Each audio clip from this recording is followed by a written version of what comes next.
दोस्तों, पश्चिम बंगाल के अंदर ममता बनर्जी चुनाव हार गईं, लेकिन ममता बनर्जी तो कह रही हैं कि मैं चुनाव हारी नहीं हूं और मैं मुख्यमंत्री की कुर्सी छोड़ूंगी भी नहीं। हालांकि जो एक्सपर्ट्स हैं वो ये कह रहे हैं कोई भी संवैधानिक जो है खतरा नहीं मंडरा रहा है। ममता बनर्जी चाहें या ना चाहें उनको कुर्सी छोड़नी पड़ेगी और नई सरकार जो चुन के आई है उसको जो है अब वहां पर स्थापित होना है। इसके लिए राज्यपाल की एक भूमिका है, उस पर आगे काम हो रहा है। लेकिन इन सब के बीच सवाल दोस्तों कई उभर रहे हैं जिनका जवाब मिलना बहुत ज्यादा जरूरी है, और वो जरूरी इस लोकतंत्र के लिए है। इस लोकतांत्रिक व्यवस्था में चुनाव की भूमिका को लेकर है, चुनाव आयोग की भूमिका को लेकर है। तमाम तरह से जो मैनिपुलेशन हो सकता है उस पर पारदर्शिता बहुत ज्यादा जरूरी है। इसी बात को टीएमसी फिर से उठा रही है। टीएमसी सीधे तौर पर कुछ बातों का जिक्र कर रही है, उसको समझना बहुत ज्यादा जरूरी है।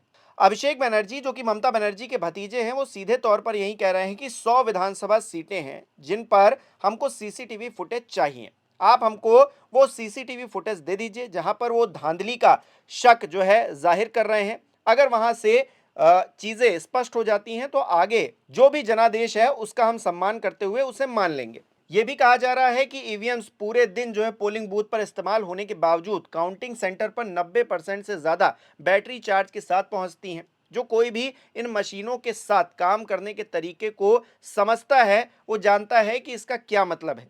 इसका मतलब उनके साथ छेड़खानी हुई है। यहां पर यह भी कहा जा रहा है, आरोप लगाया जा रहा है कि ईवीएम के जो सीरियल नंबर हैं वो फॉर्म 17C से मैच नहीं करते हैं, यानी कि कुछ बातें हैं जिन पर स्पष्टीकरण मिलना बहुत ज्यादा जरूरी है। और इसी के मद्देनजर ये ट्वीट टीएमसी की तरफ से किया गया है और जो आरोप लगाए गए हैं वो कहीं ना कहीं अपने आप में लोकतांत्रिक व्यवस्था में सेंध मारने का काम कर रहे हैं। अभिषेक बनर्जी क्या कह रहे हैं, सुनिए जरा। अगर जनादेश है तो भाई काउंट आपने देखा ना, काउंटिंग सेंटर से तृणमूल के लोगों को भगाया गया मार के। वो सारे सीसीटीवी फुटेजेस रिलीज करे। भाई इलेक्शन कमीशन कुछ भी करते हैं तो आप लोगों को मीडिया में दे देते हैं रिएक्शन व्हाट्सएप ग्रुप में, तो सीसीटीवी फुटेजेस रिलीज कर दे कि काउंटिंग सेंटर में नहीं हुआ है, हम मान लेंगे जनादेश है। मेरा चैलेंज है कि सीसीटीवी फुटेज काउंटिंग सेंटर का मैं 100 ऐसे देता हूं आपको, एसी इलेक्शन कमीशन 10 रिलीज कर देता है। काउंटिंग सेंटर का पूरा दिन का सीसीटीवी फुटेज खास करके 12 बजे के बाद से 6 बजे तक का 6 घंटा रिलीज कर दे। मैं आपको कंप्लेंट का कॉपी देता हूं जहां पे 17C में जो ईवीएम रिकॉर्ड हुआ था और जो काउंटिंग टेबल में जो ईवीएम आया दोनों गलत अलग मशीन है, सीरियल नंबर मैच ही नहीं कर रहे। मैं देता हूं आपको, चिट्ठी भेजता हूं मीडिया ग्रुप में अभी। और ये आज मैं नहीं दे रहा हूं, कल हमारे काउंटिंग एजेंसी आरओ को दिया है, जहां पे मान लीजिए वोटिंग मशीन्स जो पूरा दिन आप ये कैमरा पर यूज कर रहे हो, बूम यूज कर रहे हो, भाई इसको आपको चार्ज तो करना पड़ता है। 12 घंटा मशीन यूज हुआ है जिसका चार्ज खत्म हुआ 50%, 55%, 59%, 60%, 90% मशीन्स वेर 92%, 93%, 95% चार्ज। ये कैसे संभव है? तो जनादेश है तो आप ये सार्वजनिक कर दीजिए, हम मान लेंगे जनादेश है। और जनादेश चाहे तृणमूल को 80 सीट मिले, 8 सीट मिले, 100 मिले, 150 मिले या 2 मिले, भाई हम वो सर झुका के लोग जो आदेश देंगे हम वो मानेंगे। और लोकतंत्र का यही खासियत है। अब कुछ लोग ये कह सकते हैं कि अभिषेक बनर्जी की पार्टी चुनाव हार गई है, अब वो सत्ता में नहीं रहेंगे, इसलिए बौखलाहट में इस तरह के आरोप लगा रहे हैं, क्योंकि तमिलनाडु के अंदर तो ऐसा कुछ नहीं हुआ, ऐसे आरोप नहीं लगाए गए। केरला के अंदर ऐसा कुछ भी नहीं हुआ, वहां पर भी ऐसे आरोप नहीं लगाए गए। लेकिन जो परिस्थितियां पश्चिम बंगाल के भीतर थीं वो इन राज्यों के भीतर नहीं देखी गई। न ही इतनी फोर्स को डिप्लॉय किया गया, न ही एसआईआर की प्रक्रिया को लेकर इतना हंगामा तमाम और राज्यों में हुआ जितना पश्चिम बंगाल के भीतर हुआ। मामला सुप्रीम कोर्ट तक गया। कोर्ट के अंदर ममता बनर्जी जिस तरह से अगुवाई करती हुई दिखी, अपना पक्ष रखते हुए दिखी, वो पहली बार हो रहा था लोकतांत्रिक व्यवस्था में। और ज्ञानेश कुमार गुप्ता जी की कार्यशैली पर जिस तरह से पश्चिम बंगाल में सवाल खड़े हुए वो कहीं और नहीं हुए। तो ऐसे में जो लोग ये बात कर रहे हैं कि तमिलनाडु में क्या हो गया, क्यों वोट चोरी का आरोप नहीं लगाया जा रहा है, केरला में क्यों नहीं लगाया जा रहा है, या फिर और स्टेट पुडुचेरी में हुआ तो वहां पर क्यों नहीं लगाया जा रहा है, तो इसका जवाब सीधा सा ये है कि पश्चिम बंगाल के भीतर परिस्थितियां अलग तरीके से रखी गई।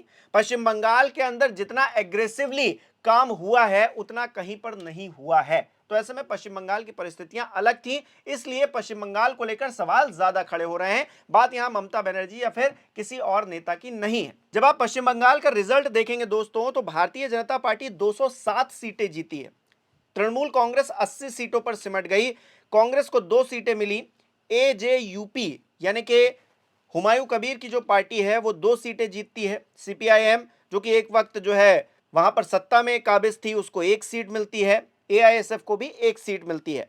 वोट परसेंटेज बड़ा ही दिलचस्प है दोस्तों, यहां पर देखना, ऑल इंडिया तृणमूल कांग्रेस को 40.80% वोट शेयर मिलता है, जबकि भारतीय जनता पार्टी को 45.84% वोट शेयर मिलता है। लगभग 5% का फर्क है, लेकिन सीटों का अंतर अगर आप देखेंगे तो ह्यूज है, बहुत ज्यादा है। मतलब जमीन और आसमान का जिस तरह से फर्क होता है उतना फर्क देख पाएंगे आप। 207 सीटें और दूसरी तरफ 80 सीटें। बावजूद इसके ममता बनर्जी अपनी सीट से चुनाव हार जाती हैं, उसको लेकर भी सवाल खड़े हो रहे हैं। तमाम ऐसी सीट्स भी हैं जिनका गुणा गणित बैठाया जा रहा है, एक्सपर्ट जो है उस पर तमाम बातें कर रहे हैं, अखबारों में जो है खबरें छप रही हैं कि एसआईआर की प्रक्रिया की वजह से ही क्या ममता बनर्जी हार गई।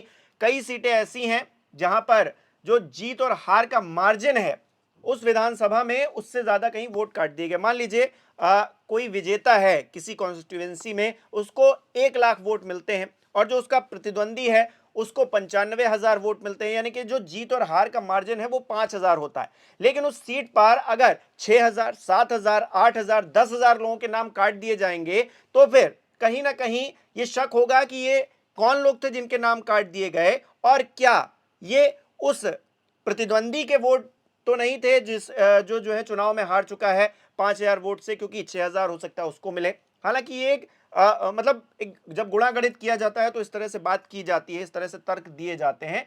अपने आप में ये सवाल भी खड़ा होता है कि जो 27 लाख वोट काटे गए वो किस तरह से, क्योंकि उसको लेकर अभी तक कोई जवाब सवाल नहीं हुआ है। चुनाव आयोग चुनाव करवा चुका है, रिजल्ट आ चुके हैं, सब कुछ हो चुका है, लेकिन वो जो वोट काटे गए हैं वो लोग कौन हैं, कहां के हैं, क्या वो इस देश के नागरिक नहीं है? अगर नहीं है तो उनको देश से निकालने का काम कौन करेगा? क्या भारतीय जनता पार्टी बंगाल में स्थापित हो गई है और अब बंगाल जनता पार्टी हो गई है तो क्या वो सारे जो वोट काटे गए हैं वो सब जायज हो जाएंगे? लोग देखिए सवाल कई खड़े हैं और इस लोकतांत्रिक व्यवस्था में इन सवालों का जवाब मिलना अपने आप में बहुत ज्यादा जरूरी है, क्योंकि अगर सवालों के जवाब नहीं मिलेंगे तो कहीं ना कहीं लगेगा कि ये जो चुनाव हो रहे हैं, जो आम आदमी को, इस देश के हर गरीब अमीर हर व्यक्ति को जो 1 वोट का अधिकार मिल रखा है उसके साथ में छेड़खानी की जा रही है। कोई भी पार्टी जीते कोई भी हारे, इस बात से फर्क नहीं पड़ता, सिक्के के 2 पहलू होते हैं, एक हार है एक जीत है, कोई हारेगा कोई जीतेगा, लेकिन इसका मतलब यह नहीं है कि पारदर्शिता को खत्म कर दिया जाए। अगर ईमानदारी के साथ में चुनाव हुए हैं, कोई भी छेड़खानी नहीं हुई है, तो ज्ञानेश कुमार जी को सामने आना चाहिए और सारे सवालों के जवाब देने चाहिए।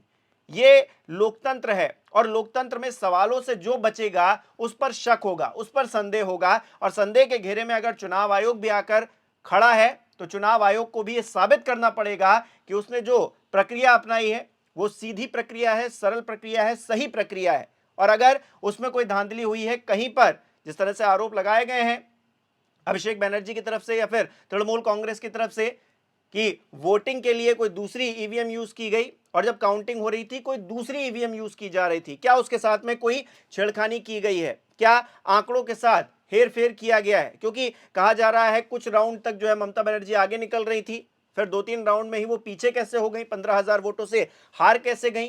तो सवाल तमाम हैं और इन सवालों के जवाब के साथ में सीसीटीवी फुटेज अगर सामने रख दिए जाते हैं तो दूध का दूध और पानी का पानी हो जाएगा, हर कोई विश्वास कर लेगा और उस विश्वास को कायम करने का काम चुनाव आयोग को करना पड़ेगा। अगर चुनाव आयोग ऐसा नहीं करेगा तो तमाम और राज्यों में चुनाव होंगे, एसआईआर की प्रक्रिया भी होगी, उस पर सवाल जरूर खड़े होंगे और उन सवालों से चुनाव आयोग को अगर लगता है, ज्ञानेश कुमार गुप्ता जी को लगता है कि वो बच जाएंगे, तो ऐसा बिल्कुल भी नहीं होगा।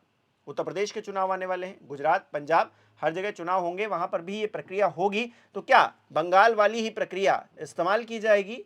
ये भी बड़ा सवाल है। आपको क्या लगता है कमेंट करके जरूर बताइएगा।